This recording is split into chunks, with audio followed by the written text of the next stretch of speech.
Vamos a resolver los ejercicios de la semana 3. Entonces, el primero trata de una esfera de un material conductor que tiene en su centro una carga de 20 microcoulombios y entre esta carga y la esfera misma hay un material aislante. Como ya vimos, aplicando ley de Gauss para distintas superficies, obtenemos que la carga neta en cualquier punto al interior del material conductor debe ser cero, ya que de otra forma tendríamos una corriente eléctrica, suponiendo que estamos en el caso electrostático. Entonces cualquier carga neta debe estar en las superficies del material conductor. Sabemos que él es globalmente neutro, o estamos poniendo que es globalmente neutro, entonces deben sumar a cero las cargas. Entonces, en otras palabras, solo podemos tener cargas en la superficie interior y exterior de la esfera, y estas deben ser de igual magnitud y signo opuesto. Nuevamente aplicando ley de Gauss, vaya aplicando ley de Gauss tomando una superficie gaussiana que sea intermedia entre estas dos superficies, que sea una esfera concéntrica intermedia entre la superficie interna y externa de la esfera hueca. Tenemos que, bueno, si el flujo eléctrico es cero, entonces tenemos que la carga contenida debe sumar a cero, por lo tanto en la superficie interna debe haber una carga de menos 20 microcoulombios, ¿no? Para que sume cero con la carga de 20 microcoulombios en el centro del sistema. Entonces nos da la carga interna y de ahí calcular la carga por la superficie, pues es simplemente dividir entre la superficie interna de la esfera. Como la esfera hueca misma es globalmente neutra, eso quiere decir que la carga en la superficie externa debe ser de más 20 microcoulombios para que la carga en el material conductor sume cero. Y nuevamente podemos sacar la carga por unidad de área simplemente dividiendo entre 4πr al cuadrado. Entonces aquí nada estamos aplicando resultados que ya habíamos obtenido con ley de Gauss y poniendo números. El siguiente problema es un poco más complicado, es un poco más nuevo. Entonces tenemos una esfera hueca inicialmente neutra y la ponemos en donde hay algún campo eléctrico externo.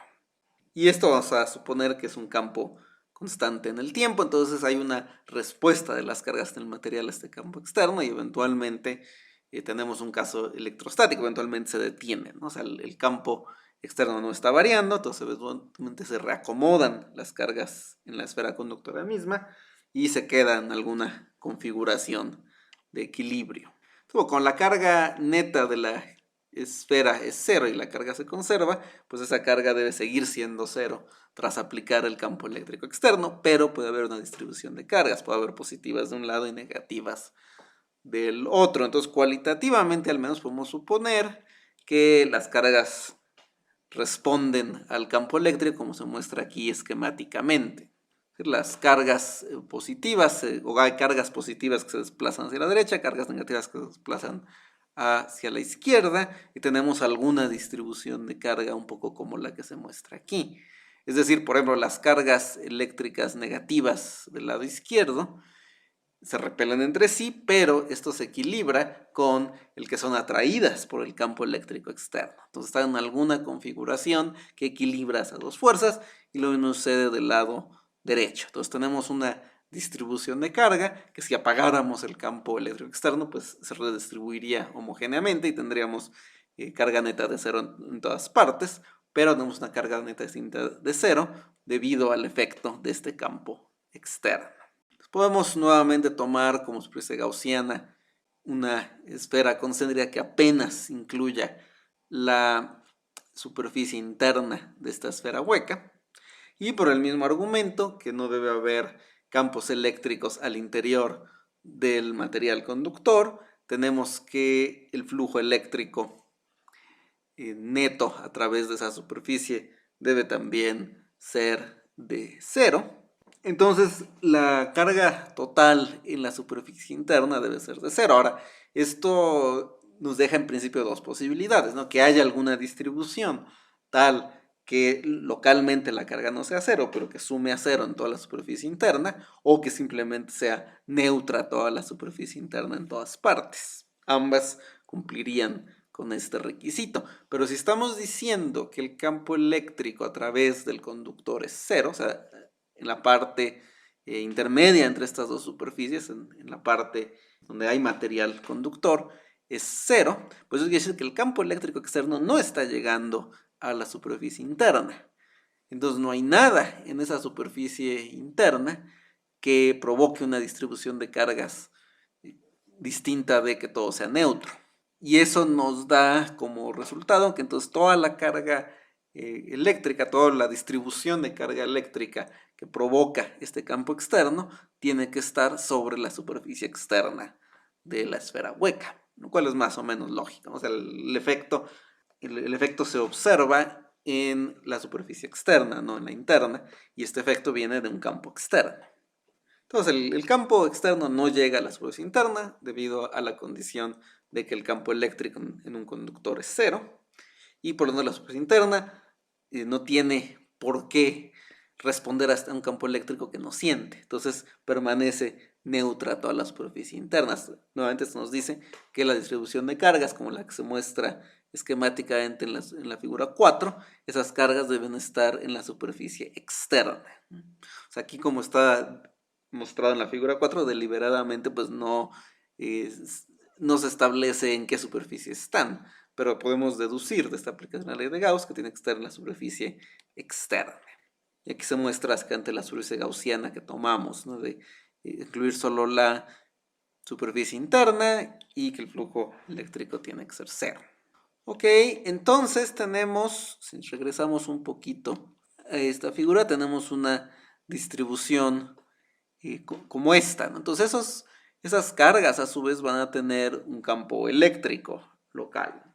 O sea, cada una de estas cargas la podemos considerar pues como algo colombiano y en principio pues, va a tener alguna contribución al campo eléctrico. Entonces, va a ser un campo eléctrico que va a salir de las cargas positivas de la derecha y que va a llegar a las cargas negativas de la izquierda. Y digamos el campo eléctrico total que vamos a tener va a ser la suma de estos campos eléctricos más el campo eléctrico externo.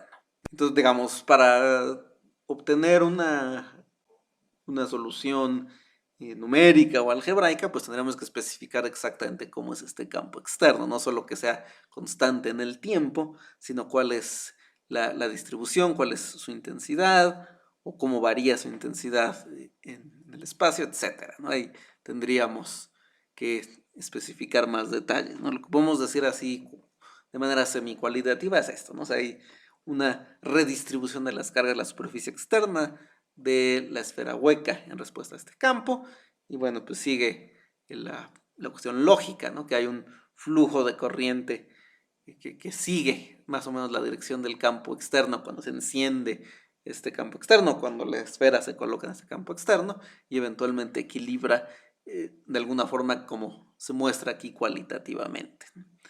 Entonces, cada recuerda que esto es un poquito como un dipolo. Recuerden que el dipolo eléctrico tiene una carga neta de cero, pero tiene una distribución de cargas inhomogénea, o sea, no es neutro. No es neutro más que total, más que en términos totales. Y su campo eléctrico no es cero, si bien el flujo de campo eléctrico a través de una superficie cerrada que incluya todo el dipolo va a ser cero, el campo eléctrico no es cero en realidad en ningún punto. Entonces algo similar ocurre aquí. La esfera tiene una distribución de carga no neutra en su superficie externa y tiene un campo eléctrico, pero esta carga superficial suma a cero si la sumamos sobre toda la superficie externa, y digamos por cada línea de campo que sale hay otra que entra a la superficie de la esfera. El interior de la esfera pues permanece como antes, ¿no? Permanece neutro en todos sus puntos, ¿no? Entonces, digamos, es una pregunta semi-cualitativa en realidad, ¿no? Porque no estamos especificando más detalles del